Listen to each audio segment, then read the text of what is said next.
Isso nos leva à segunda chave importante para compreendermos como o universo funciona. A fim de transformar a realidade, precisamos alterar o único elemento que não é fixo: os próprios programas. Para o nosso universo, esses programas são o que chamamos de crenças. Então, de acordo com essa maneira de pensar sobre as coisas, a crença torna-se o software que programa a realidade. Resumindo os paralelismos entre o familiar computador eletrônico e o universo, a tabela a seguir nos oferece uma poderosa pista que nos mostra como podemos ter acesso aos elementos básicos de construção do universo. Todos os dias oferecemos o input literal de nossos comandos de crença, a consciência do universo que traduz nossas instruções pessoais e coletivas na realidade da nossa saúde, na qualidade dos nossos relacionamentos e na paz do nosso mundo. Código de Crença 10. A crença é o programa que cria padrões na realidade. Como criar no coração as crenças que mudam a realidade do universo é um grande segredo perdido no século IV da nossa era e vindo do âmago das mais estimadas tradições judaico-cristãs. O Evangelho de Tomé oferece um belo exemplo de crença poderosa. Nas páginas desse polêmico texto gnóstico, identificado como um raro registro das palavras de Jesus, o mestre descreve a chave para viver neste mundo.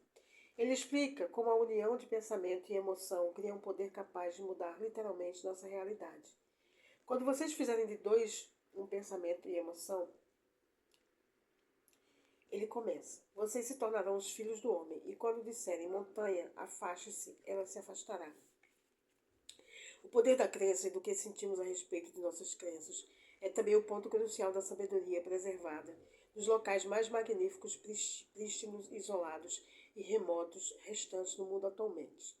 Desde os mosteiros situados em grandes altitudes no Planalto tibetano,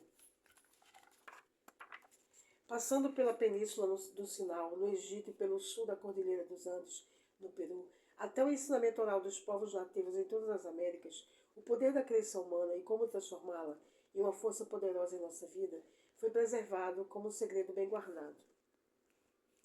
Neste ponto, você pode estar fazendo a si mesmo a mesma pergunta que eu fiz quando trabalhava como designer sênior de sistemas de computadores na indústria aeroespacial e de defesa há mais de 20 anos. Se a crença é tão poderosa, e se todos nós temos esse poder em nosso interior, então por que nem todas as pessoas sabem disso? Por que não o usamos todos os dias? Encontrei a resposta onde menos esperava, nas palavras de um jovem guia nativo que conduzia uma tour por uma antiga aldeia no alto deserto do nosso Novo México.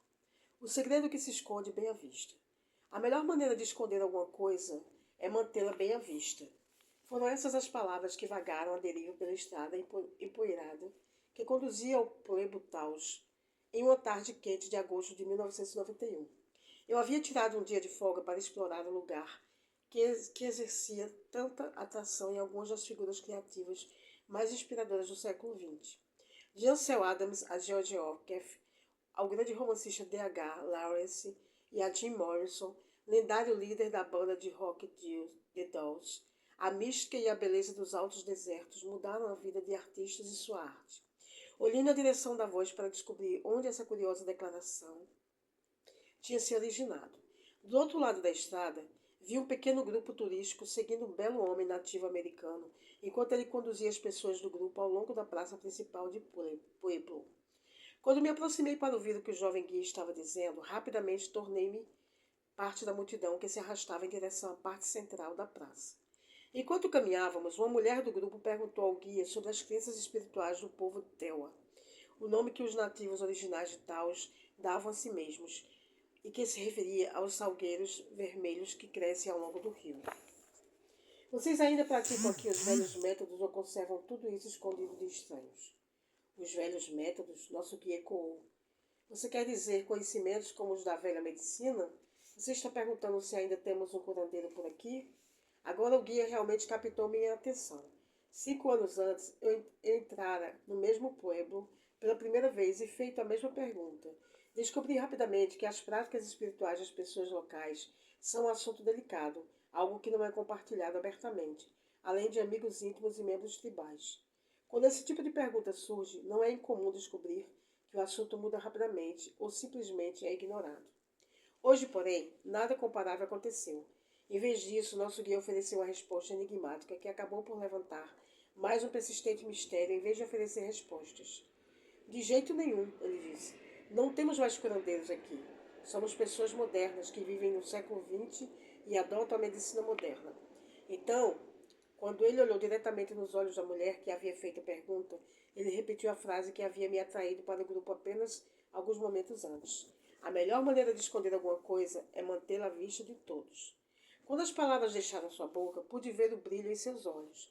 Ele estava deixando-a saber que, embora os curandeiros oficialmente não mais a praticassem, sua antiga sabedoria permaneceu, sã e salva, e protegida do mundo moderno. Agora foi minha vez de fazer uma pergunta. Eu ouvi você dizer isso antes eu disse. O que significa esconder algo à vista de todos? Como você faz isso? Exatamente como eu disse, respondeu ele. Nossos caminhos são as estradas do chão, que se desbrava ou por onde se trafega. São os caminhos de terra. Não há segredo para a nossa medicina. Quando você compreende quem você é e qual sua relação com a terra, compreende a medicina. Todos os velhos caminhos estão ao seu redor, em todos os lugares, ele continuou. Aqui, eu vou lhe mostrar. De repente, nosso guia se virou e passou a remontar seus passos, de volta para a entrada do pueblo, de onde havíamos acabado de sair. Apontando para a nossa esquerda, ele passou a caminhar em direção à construção, que era diferente de tudo que eu já havia visto antes. Quando saímos da estrada e caminhamos ao longo de um muro lateral de aparência antiga, me vi olhando para o que parecia um cruzamento entre os espessos botaréus de um antigo forte de fronteira e as inconfundíveis torres do sino de uma capela católica que fora construída 400 anos antes. Nosso guia riu da nossa surpresa ao abrir o portão e fez um gesto para que entrássemos no pátio. Era antigo e muito belo. Enquanto eu estava na frente da entrada principal, segurei minha câmera para capturar o brilho do céu profundo no México, céu azul profundo no México, no Novo México, que cercava a silhueta dos sinos ainda pendurados nas torres.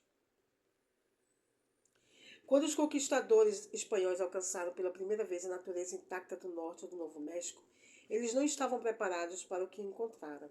Em vez das tribos primitivas e dos lares temporários com que esperavam se defrontar, encontraram uma civilização avançada já bem estabelecida. Havia estradas, casas de vários andares, jocosamente chamadas de primeiros condomínios da América pelos residentes de hoje, aquecimento e resfriamento solar passivos e um sistema de reciclagem que praticamente não deixava resíduos vindos de toda a população. O povo pueblo primitivo praticava uma espiritualidade poderosa que lhes permitia viver em equilíbrio com a terra por mais de um milênio. No entanto, tudo isso mudou rapidamente depois que os exploradores entraram em cena. Já tínhamos uma religião, explicou nosso guia, mas não era o que os espanhóis procuravam. Não era o cristianismo. Embora nossas crenças incluíssem muitas das mesmas ideias que você encontra em religiões modernas, os espanhóis não compreendiam. Eles nos forçaram a aceitar o que acreditavam. Foi uma situação difícil para os primeiros residentes do pueblo. Eles não eram nômades que podiam simplesmente empacotar tudo e se mudar para outro vale.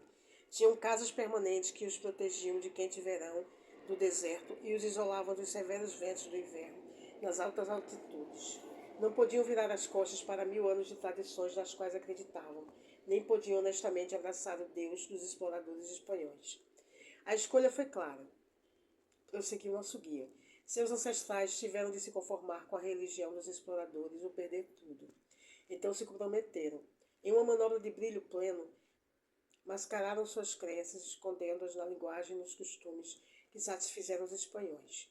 Ao fazer isso, mantiveram intacto sua terra, sua cultura e seu passado. Corri meus dedos sobre os pinos martelados que seguravam as antigas placas de madeira da porta local. Tão logo entramos na pequena capela, os sons do agitado pueblo lá fora sumiram. Tudo o que permaneceu foi o ar parado e silencioso desse lugar sagrado de 400 anos. Quando olhei ao redor do santuário, vi imagens que eram vagamente familiares, semelhantes àquelas que eu vira nas grandes catedrais do Peru e da Bolívia, os ícones do cristianismo. Mas algo estava diferente aqui. Os espanhóis chamavam seu Criador de Deus, disse nosso guia, quebrando o silêncio. Embora Deus não fosse exatamente o mesmo que nosso Criador estava perto bastante dele e começamos a chamar nosso grande espírito pelo mesmo nome. Os santos que a igreja reconheceu eram como os espíritos que nós honramos e invocamos em nossas preces. A Mãe Terra que nos traz colheitas e chuvas e a vida que eles chamavam de Maria, Substituímos seus nomes por nossas crenças. Desse modo, isso explicava por que essa igreja parecia um pouco diferente daquelas que eu vira no passado. Os símbolos externos estavam mascarando uma espiritualidade mais profunda e as verdadeiras crenças de outra época. Claro, pensei, isso explica porque as roupas das santas mudam de cor ao longo do ano. Eles fazem isso para combinar as estações, com o branco no inverno, o amarelo na primavera e assim por diante. E é por isso que as imagens do Pai Sol e da Mãe Terra espiam por trás dos santos no altar. Vejam, eu disse a vocês, nossas tradições ainda estão aqui, mesmo depois de 400 anos, nos disse nosso guia, com um grande sorriso no rosto. Sua voz ecoou pelo espaço vazio debaixo das vigas expostas e do teto abobadado. Quando ele dobrou o canto no fundo da sala e caminhou em minha direção, esclareceu o que eu queria dizer. Para quem conhece os símbolos, nada jamais foi perdido. Ainda trocamos as roupas de Maria para homenagear as estações e ainda trazemos flores do deserto, que contêm o espírito da vida. Tudo está aqui, escondido à vista de todos, para que todos possam ver. Senti que tinha conhecido nosso guia um pouco melhor. Eu não poderia imaginar como deve ter sido para o seu povo quando tudo mudou há 4 séculos. Tive um respeito renovado pela força e coragem, bem como pela engenhosidade que eles deveriam ter tido, a fim de mascarar suas tradições com outra religião. Agora, as palavras misteriosas que eu tinha ouvido há menos de 1 hora faziam sentido. A melhor maneira de esconder alguma coisa é colocá-la onde ninguém espera que ela esteja, em todos os lugares. Como o povo do pueblo Taos, disfarçando suas crenças espirituais nas tradições da religião moderna, seria possível que nós também tivéssemos mascarado um grande segredo? Poderia algo tão simples como nossa crença sincera de ter realmente tanto poder que tradições místicas, religiões do mundo e até mesmo nações inteiras foram construídas em torno dela? Assim como a sabedoria nativa foi escondida à vista de todos em outra tradição, será que fizemos o mesmo com o que foi chamado de força mais poderosa do universo? A resposta para cada uma dessas perguntas é a mesma, sim. A diferença entre o nosso segredo e a religião oculta do pueblo está no fato de que os nativos se lembravam do que esconderam há 4 séculos. A questão é, nós também fizemos isso? Ou algo mais aconteceu? Escondemos o poder da crença de nós mesmos por tanto tempo que nós mesmos nos esquecemos dela enquanto ela permanece à vista de todos? Embora existam muitas explicações sobre como esse poderoso conhecimento poderia ter sido perdido por tanto tempo e por que, para começar, ele permaneceu oculto, o primeiro passo para despertar a força da crença em nossa vida consiste em compreender exatamente o que é e como funciona. Quando fazemos isso, damos a nós mesmos nada menos que o dom de falar quanticamente e de programar o universo. E assim a gente encerra o capítulo 1. Gratidão pela sua companhia. Se está gostando do conteúdo, aproveita, se inscreve no canal, compartilha, dá um like, tá bom? Desejo que esse conteúdo transforme a sua vida e torne a sua vida muito mais plena e mais feliz. Um grande abraço, gratidão. Até o nosso próximo vídeo.